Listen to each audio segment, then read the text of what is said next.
boten ngira-ngira hormat Mbah Supardi, Mbah Wo Jati Gembol, lawan Mbah Woli kita, lawan Pak Kamsir, monggo tindak wonten sasana panggung, paring doa dumateng warga masyarakat Sumber Agung. Tindake Mbah Lurah srepek Mataram Mas, yo.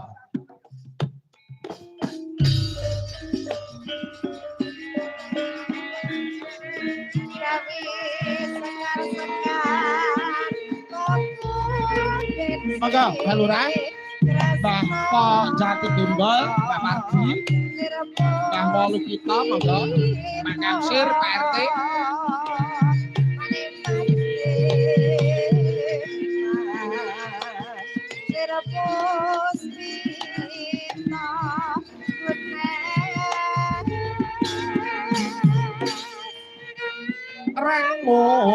Rango tias matrenyo mawe sukarana atianan jasita gogore kayaknya rasane kuang dokosi monggo Mbah Lurah suku kemren sapada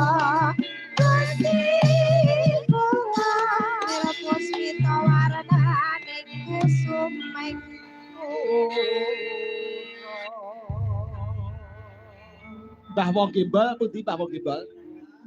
Mundur. Oh inggih. Nah, monggo Mbah Lukita, Mbah Mbak Kamsir. Nah, menika Pak Kamsir.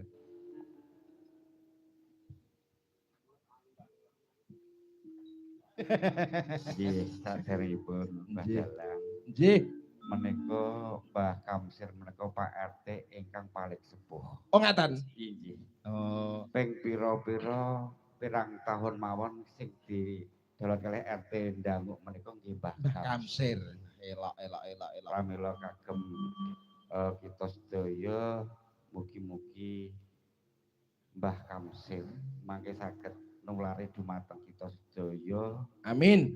Wis sepuh, cek sehat, cek ganteng. Amin. Nggih, monggo Mbah Kamsir lelagon dumateng kagem marga Sumber Agung kasun jenengan saged nyekal. Nggih. Wau panjenenganipun Mas Prih perwakilane kula panjenengan sing dateng DPR Ngawi sampun kundur nggih. Alian nggih. Sampun amargi kalau Mbah Lurah begal ngebel nggih mawon. Oh ngaten nggih. Nyuwun pangapunten. Nggih. Kripik gedang kripik telo. Kripik gedang kripik telo. Nggih, kersanipun sedaya warga ing tlatah Kedunggalar menika saged diratani kalih Mas Prih. Amin. Menawi Sekar Putih beda dapil. Beda dapil nggih. Nah, monggo Pak Kamsir ingkang mendaulat menika langsung dari pucuk pimpinan Desa Jati Gembol nggih menika Mbah Lurah Budi. Nah, mendaulat panjenengan. Nggih. Didampingi Cos, dampingi. Napa Mbah Kamsir ala mboten candredeg kula pun mboten nyatek kok, Mbah. Nggih kena. Nggih.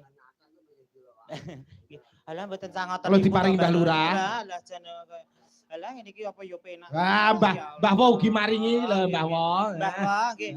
Ya Allah mboten sangeten iki Mbah ya Allah marah. Nggih matur nuwun. Mari lintune lho ngeten iki mengke. Bilang piye ning Mbah Wo kalih Mbah Lurah? Mbah Lurah riyin. Ayo 1 2 3. Matur sembah Mbah Lurah.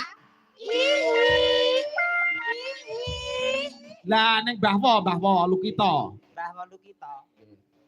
Matur suwun Mbah Wolu kita. Yo. Langsung gagal. Langsung share meleh ya ampun. Nyata kelompokne kok disumbangne ning masjid. Tenane Cos aja budek. Joget-geti lho. Iki mangke alhamdulillah pone numpuk 500 ajeng kula deleh masjid.